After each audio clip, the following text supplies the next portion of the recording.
Hey guys, Beastforce here and welcome back to my Phineas and Ferb breakdown. We already break down 2 time shift episodes, one from the Tri-Stone area and one set in the Great Wall of China, and today we're going to be looking at the medieval era.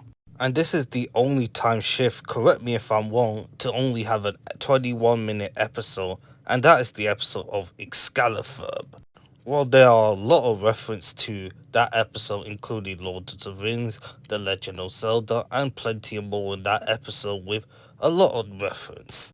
Even though it's a time shift episode, Major Monogram is sick in bed while Carl reads a story, which is confirmed, which is not in the timeline real episode, as we do get one real episode, which is in 1914, but we'll get there in the future. And also, we're getting 2 new episodes of Phineas and Ferb. On October the 18th, we're getting Bended Like Doofenshmirtz and Duplicated. We've been waiting for this since San Diego Comic Con back in 2025 in July. And now we're getting another episode called Space Adventure and also another episode of Doofenshmirtz. And the last breakdown I did was Meatless in St. Louis, as I haven't brought down the next 2 episodes of the last of the Disney Plus and the batch of episodes before taking a 2-month hiatus break. But I will get there after I complete Season 3. If this is your first breakdown and you're curious to know how the rating system works, there's a detailed description down below, along with my other videos that I also have description down below in my playlist. In the honor of writing Excaliferb, Aliki Theophilopoulos and J.G. Oratel are the writers. Premiered on Disney Channel US on January the 15th, 2012. During the medieval times, Phineas and Ferb set off on an epic quest to find a legendary sword, Excalifer, so they can defeat the evil sources, Maleficent. And the first time we see is Major Monogram's house, as we get to see it's light blue and stuff, so that is where he lives. That could support the theory that Major Monogram divorced his wife because they probably moved into a new apartment, or another evidence that the old WCA went probably bankrupt because the government doesn't support the old WCA anymore after Save Summer, so they could be relocated, which can support the theory that Major Monogram relocated back to an apartment, as we've seen evident in Carl the Intern in Season 5. What are you doing here? Your wife said Abio kept you company. He is still married, so in the original series, as he mentioned the missus, and he did mention the missus again in Milo Murphy's Law. You? Oh, just gonna have dinner with the missus. Which is towards the end of the show, was it when Milo Murphy went into space, and you get to see the picture of the Academy, which referenced from Season 1 and Season 3. Let's see adventure with wizards and knights, water sprites. And that's going to be the whole episode of Carlton Major Monogram about fantasy, swords, and a lot of things. Go ahead. Where stood the We get to see the Flynn Fletcher's house again, but this time they're on different eras of the medieval era. And look at that, it has a different patterns in there, and the backyard's far back there. A lot of detail. On objects for a couple of 100 years. Even in the medieval era, Lawrence is still an antique dealer, which is great. Hey, in the ox, fetch me some more water. Linda's name is Linderella, which is very reference to Cinderella. Who knew? Shilda, news have I upon Jeremiah. Jeremy's name in the medieval times is Jeremiah, and that's actually boyfriend and girlfriend, just like in the present day. And look at that room of Candace's room. There's no posters there because we're actually in a different era now.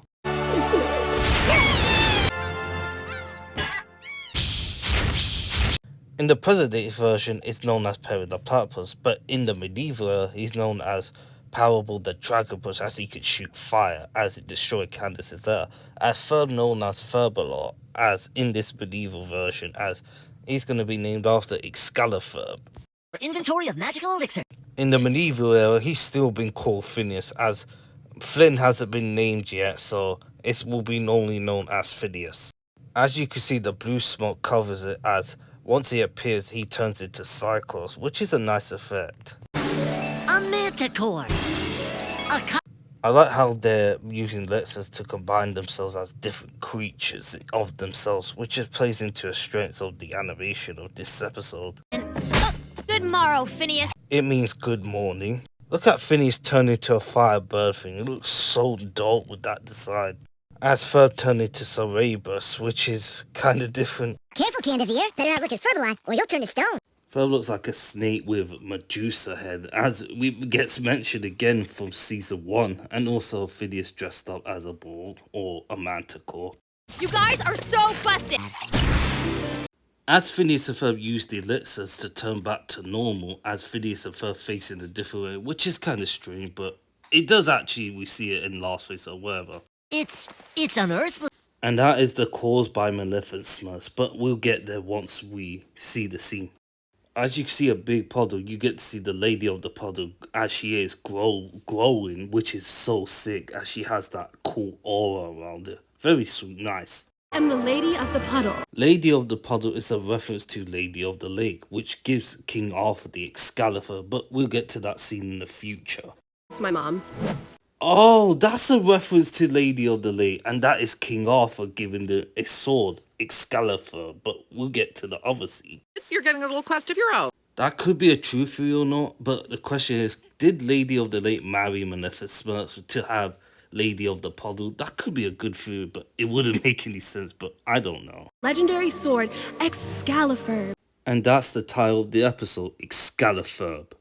Even she wears a black coat or not, Vanessa always looks good with any design. The evil sorcerer Maleficent. And we get the first name drop of Maleficent, who we're going to see later on. Wait, isn't that the word I used? Her sprite, Isabel. Which we're going to see right now in any moment. I bid thee good fortune. I really love how Lady of the Puddle falls into a splash of water as she's covered around it. This looks so good. I'm really loving the designs of it so far. To go with the geese on your way out. Get in there, Gertrude. And the goose is named Gertrude, which is actually Candace's middle name. The sprite, Isabel. Aren't that doing? Isabel the Water Sprite is a reference to Legend of Zelda of the Three Fairies, and of course that Tinkerbell from Tinkerbell, and also Peter Pan. Spit poor attitudes. Isabel the Water Sprite is explaining the whole quest to getting Excalifer, which they're gonna need help along the way as well. And look at Isabella's sign, that is a cool thing. And Isabella was actually gonna kiss Phineas in the nose or face, but it was supposed to be in the story, but it got cut, but we'll do that in the final thoughts. Yeah, okay, I'm down with that. I like how Ferb a lot wants to go on that quest without hesitation. Where's Parable? Parable the Dragonpuss known as Agent P, as he is a secret agent known as Sir P, once Major Monogram's counterpart in the medieval era revealed to that. I love the design of the tower. It's very simple, but it's very creative, and I love how it's all painted in this scene. Good morning, Sir P. And his beard actually is a reference to Rapunzel, which her hair actually goes down towards the tower, which is actually a reference to it in 1812, which is behind the decades of it. And also Monopozzle is actually a reference to that. And also Rapunzel, let down your hair. Imagine in Rapunzel, let down your beard. By the evil Maleficent, and put the kibosh Kibosh means is to decisively end or reject. about him. I'm sorry, sir. And he sleeps with his own teddy bear with a fedora. Who can blame him? Doing things with magical elixir. Look at the design of the kitchen. It looks stylish, like painted or whatever it is. It looks good. Very in touch of the episode's atmosphere. Canterbury, break the roof thatch. Canterbury, go accuse the neighbors of witchcraft. She is talking to herself again. Reminds me of that scene. Was it the beak? Candace, I'm shocked having root canal surgery with a sequestered jury. How'd you even get in here? To show mom and And she's gonna use different kind of letters which combines herself with different creatures and animals. stupid potion! That didn't work. Tail! Once we get to the Maleficent scene, Candace will be combined with all the creatures and animals, and it looks sick. Oh! And she breathes fire too. You are just making it worse, Candace. You should have just asked them.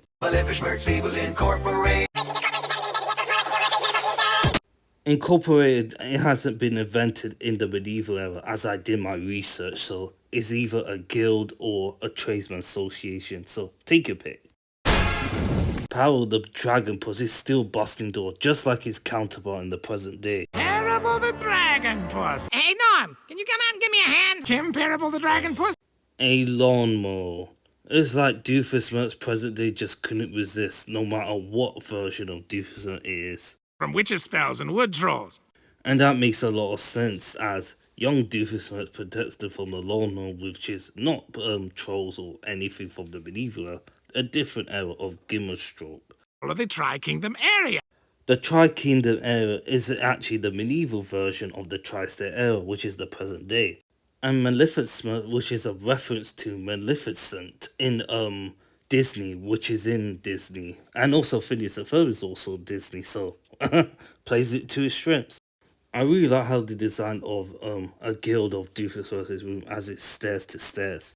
And that's why I decided to take over the Tri-Kingdom area. If only you explained it while not going through in and out of the doors inside while going downstairs. More of a pamphlet, really. Looks like he found something of a note, which makes up for something to create something. But we could see the logo here. Canned meat!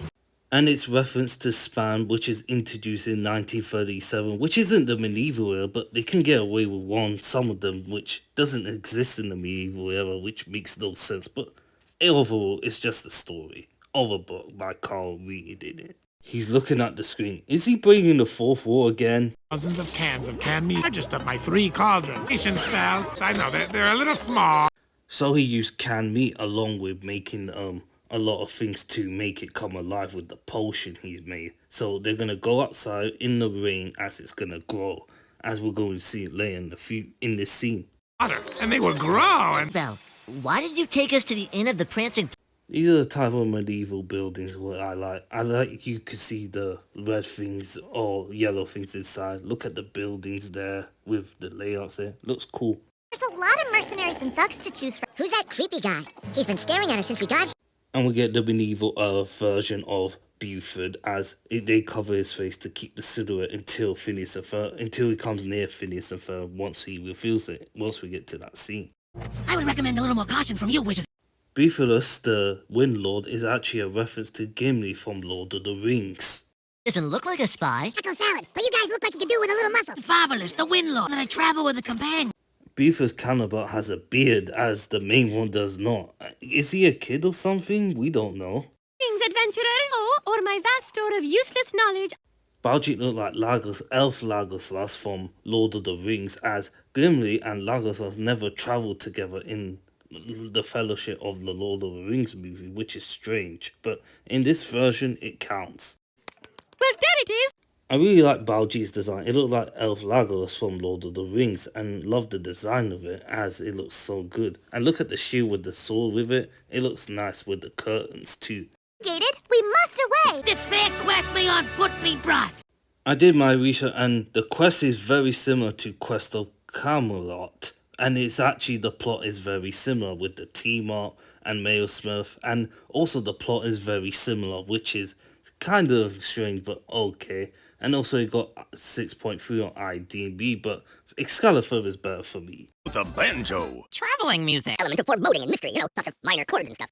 Well, they're in the medieval era, which Carl is reading, so it makes a lot of sense. I don't mind the banjo, but I really like how Major Monogram thoughts about it. Right at the end. Okay. Minor chords. Well, Major Monogram, you're in luck as well. Into this cursed rain. The song is called Questing Song, which sounds like a medieval song as you hear it, as that is Jeff Swampy Marsh's voice doing the song, Major Monogram. It's pretty hilarious that the sky is blue as it was grey earlier. And that's the Shepherd's Spy, which is actually a reference to Bill Fernie, who was also the Shepherd's Spy in Lord of the Rings. So many Lord of the Rings reference. Heroes bent on defeating me are on their way here right now. Report on your right. Look at the bridge with the 2 skeleton heads, and you can see the tree behind. Looks so solid. As the bridge of the Keeper of Comprehension appears, you can see the fire of the smoke a bit as she fades in right there as she appears with it, as she looks different compared to her counterpart in present day. Do I look like a troll in order to cross my bridge of comprehension? Hey guys, it is not really that deep down here. And Baljeet can get past the bridge straight away. They don't need to go through past the bridge of comprehension. They can go through it by getting to the river. We'll just go around. Is an egg. Goodbye now. What do you know? That was that. Even though it happens in the story, that's actually the first time that Isabella meets Professor Pooferbot in the medieval era version. But imagine they met just like in Phineas met Doofus. That would be like, wow. My enemies and stop them from advancing! As you can see, the ring of the purple, as you see in front of it. This is the rocky, shallow river of Nevermore. And you know what the crazy thing about this is? They're gonna have to jump, because you'll see why. You're gonna have to turn around and find another way across this gorge. And there's Doofus's army, meat, and covered in meat, and they're in the rain, so you know what's gonna happen. Now we're in trouble. But they're so cute. Because what, as can meat grows bigger, you get to see them becoming angry as they become monstery. That's a nice change of pace from Doofus to do that. Very smart. I want all of you to jump. And also, meatless are a reference to the gremlins. Plan, just trust me. And Ferbalot is jumping way before Phineas and his friends does. The kids are jumping off a cliff. I should too. And I said, Dad? If you're gonna do something. Carl? Oh yeah, we're cutting to the commercial break, just like every Phineas and Ferb episode. Little break. Oh, I see. Very clever.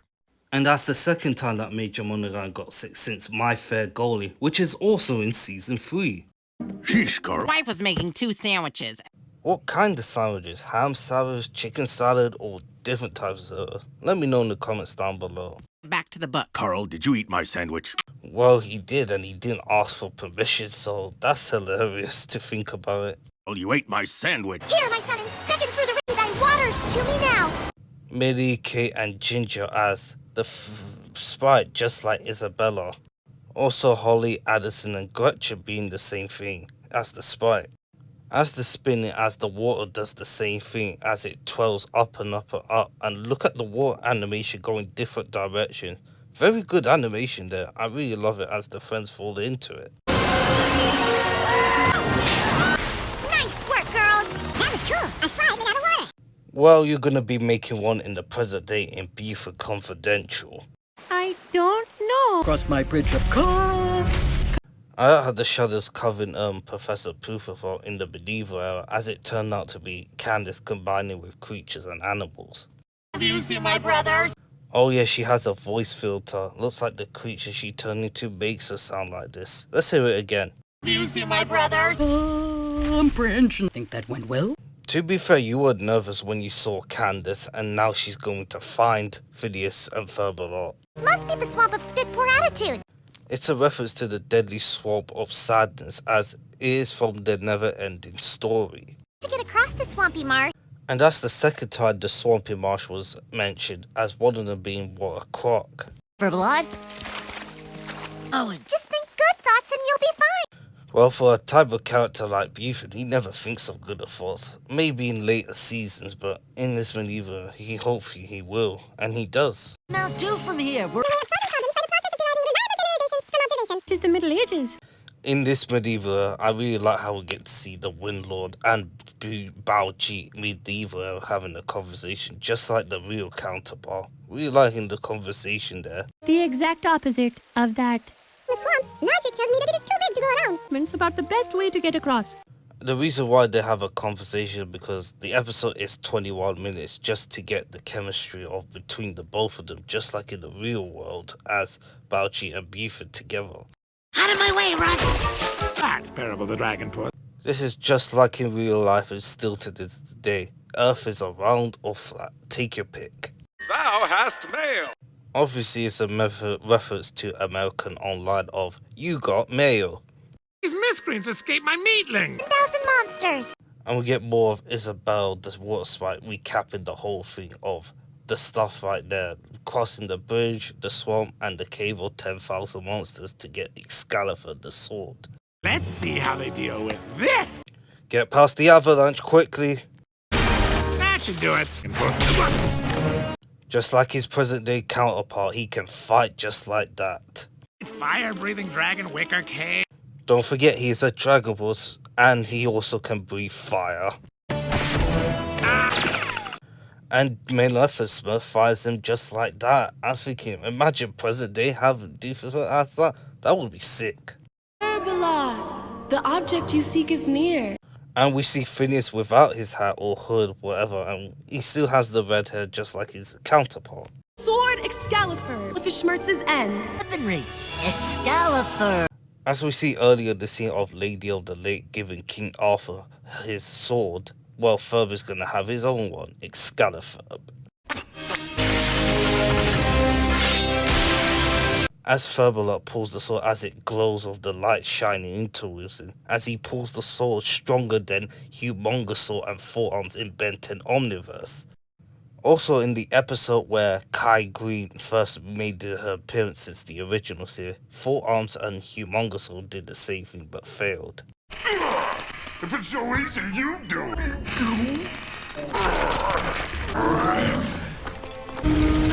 Monsters. This is like in any movie, once you find a gold or treasures or something, it triggers a trap or monsters or something. Finally, prepare to meet your doom. And now he's gonna destroy Parable the Dragon Puss. Look at him lean down, he's not even trying. Parable, get up! Looks like Phineas and Ferb is bringing the cavalry. I'm really loving the different type of creatures in the medieval era. Look at the designs everywhere. This is done very well for an episode like this. Old evil wizard Malefic Schmerz, Excaliferb. This mystical vorpal blade was given to me by the Lady of the Puddle. And that is the longest that Ferb speaks since was it when Steve went missing, the lizard. What a sword forward! After Ferb wielded the sword on top of it to fight Maleficent, it just breaks just like that. Even Kai Green's Excalibur is actually better in the future than Ferb. Even though it's a story, it's better than Excaliferb, which is crazy. The end's come off. Attack him with 10,000 monsters. Not afraid of you kids or your monsters. Does Maleficent has the balls to go out against 1,000 monsters unless he changes form just like that? Well, we're going to see. You know, unicorn, whales, that's squid, and Pegasus, and girls. And Maleficent is afraid of girls. We seen evident in Does My Duck Bill Make Me Fat when Perry become a teenage girl and he or she beat the shit out of Doofenshmirtz. But wait a minute, I can't date a girl. Ugh, that's a little mild anxiety. And we get to see a full combination of Canterbury becoming a combination of creatures. But I think it's best if they remove that part. Remember when earlier with Professor Poofenplot actually was the shadow of it and we didn't get to see. I think it would have been better that scene. And then we see Candace in the full creatures combined thing. That would have been cool. But I like it as that. What's everyone looking at? You're so busted! The way she says so busted, if it was her normal voice, it would be intimidating. But with the filter voice, that sounds scary. Let's hear it again. You're so busted! Scorpio Pegasus Squidicorn girl. And that's how you see it, Maleficent. That's how you see it. A combined version of Canterbury because she used the elixir on herself. Advance! You advance too. And as the Meatlings battled 10,000 monsters, the song's called Epic Monster Battle, sung by none other than Robbie Wacker, who performed another song in Phineas and Ferb. It's about battling Maleficent and his minion army, as we're going to see. And he forms himself to become as big as a monster. Look, with snakes. What is that? Wow, Maleficent has 5 heads. And he said Peril the Dragon Push wearing a hat as he's not in pet mode. So his cover has been blown, but I don't know what Rapunzel thinks about it, but it's allowed. As Candace is back to her normal animals or creatures, Maleficent versus Parable the Dragon Puss as they're both in dragon form. And this is going to be a similar fight, similar to Godzilla. Big fight. What? Like? And Candace is back to normal. This is like when Medusa turns everyone into stone by just looking at it, and Ferb does the same thing. Meatlands turned into stone in a forming Stonehenge. And look at the pictures, as you can see different forms of creatures with a manticore, Pegasus and all of that, with Phineas and all the friends behind. Hero rises from the smoke. And you're going to be hearing this 2 more times. And it's always the funniest part in this episode. The other guy gets up again. That's hilarious. And evil's reign is done. What's wrong? He's up again! This is just too hilarious. He's up again. It's just that it's never non-stop. He's up again! Oh, come on now. That is pretty hilarious and funny. I can't deny that. That's really hilarious. It's still stuck in my mind to this day. And he's up again. That was an epic battle. Shining off his auburn hair. Carl's design looks great. With the armor, the shield, and all of that in the foot. It looks so good. As he has the real Excalibur.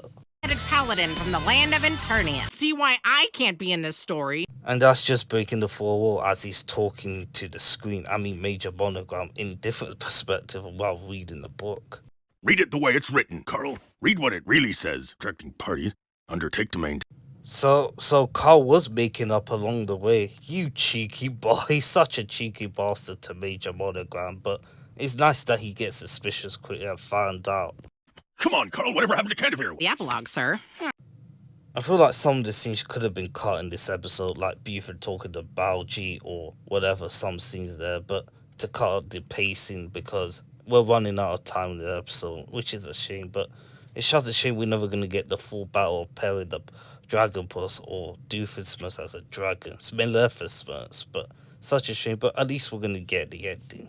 Return to their village as heroes. As they danced, she was as happy as a young girl could be. And also, Jeremiah was supposed to speak in this episode, but it was cut. But we'll get to the final thoughts soon. Well, bent on laying the groundwork for a sequel. I hope we get a sequel in the revival. If not in season 5, hopefully in season 6 or in the future. But I'm fingers crossed it will happen. Best midsummer world gathering harvest bonfire eve ever. And I love the designs of the monster or the creatures, whatever you call it. Look at them as different types of design. It looks so good. They done a very good job of producing it in the background. Okay, I guess. You could come back and read to me tomorrow? Have to work tomorrow. Oh, fine. And that is a reference to The Princess Bride, the movie in the 1980s. And also, fun fact, the actress who plays Valerie is Carl Kane, who voiced Nana Shapiro on Phineas and Ferb. Carl! Crushing my spirit. Yes, I am.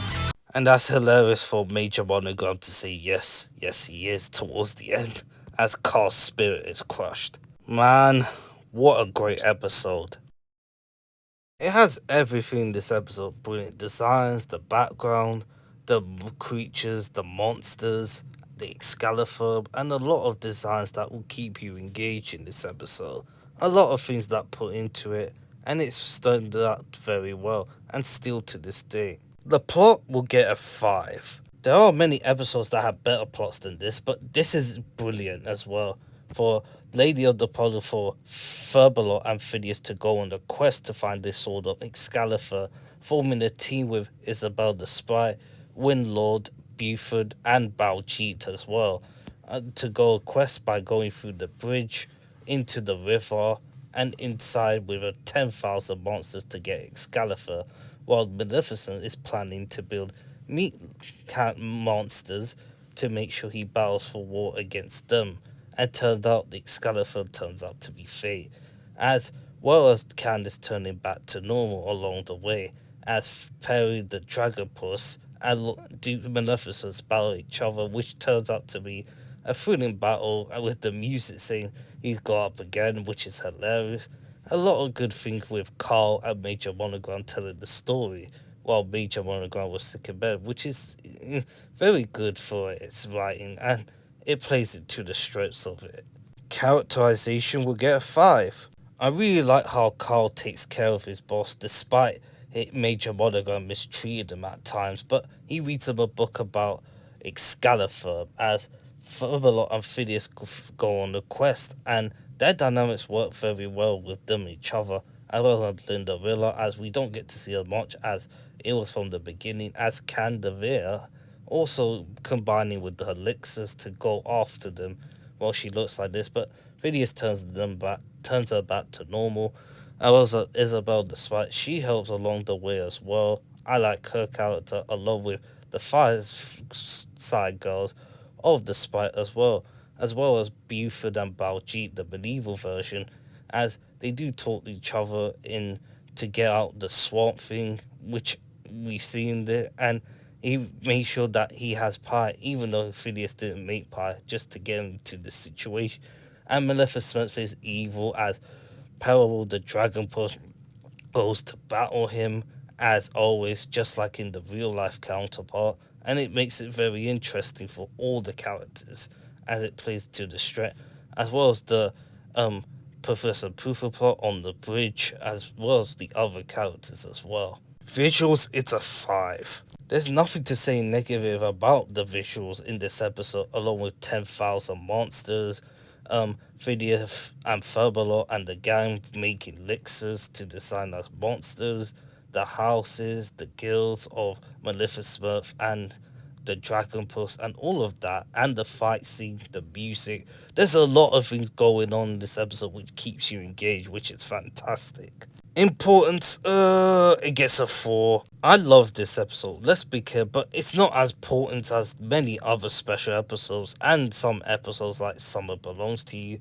Agent T for Teen, and many other specials of it, and the 11-minute episode, which misses the mark a bit, but it's still talked about to this day by Phineas and Ferb fans, as this could be a sequel of it if it gets a 5, but hopefully, as it's still very important to it. Entertainment, you know what the score is, as it gets a 24 out of 25. Overall, it's a very fun quest full of reference like Lord of the Rings an example, a lot of good animation points, fight scenes, and a lot of stuff to enjoy. If you're a fan of the medieval era stuff, then this is the episode for you. Everything else is very on point, and hopefully we get a sequel, but we will make sure there are many things to go through first in the revival. But overall, I can be as satisfied as it is. Move on to the final thoughts. I was going to do many things in the final thoughts, but I found Aliki Theophilopoulos' Excaliferb, as she is the storyboard artist in Phineas and Ferb, and done animatic of versions of it. Ow, a woodland sprite. And some of the lines have been removed in this episode for pacing or time constraints. While Isabel said Maleficent, you can see a storm here, as the current version it doesn't appear. Evil sorcerer. Really is a man of action. While some of the lines have been changed for the final cut. Always said that if the other kids jumped off a cliff, I should not. Isabel, we're gonna hit the rock. And there was going to be a swamp where they would get stuck and they would struggle to get out of it, but the final cut was changed. Got a bad attitude. This place is great. It would have been better if they added, but it didn't show it in the final cut, which is different, as they have to still go through the quest, as it's cut through pacing or time construction. Out of this swampy marsh. And they're going to use elixirs to get out of it. That would have been a brilliant idea, but it was cut in the final. As Jeremiah, Mitchell Musso's voice, was going to be in Excaliferb, but it was cut during the final. I was afraid I wasn't going to get to see you. Are you hungry? We can have octopus. And they were going to farewell parting together, but I actually prefer the current ending anyways. And also, this part was also cut with Isabel the water sprite kissing Phineas in the nose, as in Never to Be Seen Again, as I would have kept this scene for the Finabella shippers, but the original ending is as good as it is. But obviously that Phineas is oblivious, and Isabella's fear of sharing her emotion about Phineas is in the present day. Like, we've seen an example from Star Wars with Phineas and Isabella kissing, which they could play a lot if they wanted to, but they didn't, which is such a shame, but oh well. Every great epic ends with mushy stuff. And there's a full video of it, which is in Aliki Theophilopoulos, the storyboard artist of Phineas and Ferb, also known for doing this episode Excaliferb for the storyboard, which you can find it on YouTube. I'll put it in the link down below. I also put on which Perry the Platypus partner is the best, as 25 votes voted in, and 72% voted for Stacey Horino, while 28% voted for Duca at time, while Lala Luberry and Monty Monogram gets nothing, which is not a surprise, but obviously Stacy's gonna win the vote, as their friendship between Perry and Stacy throughout season 4 to season 5 of the revival makes a lot of sense, as well as Doof of a time. When they're not evil, their dynamic duo works as well, so it plays into the strips. I'm gonna be doing 2 or 3 polls about this episode. Do you think it would have a sequel? Who do you think is the best fit for it? Let me know in the community tab when it goes live, and until then, I hope you have a fantastic day. As always, see ya.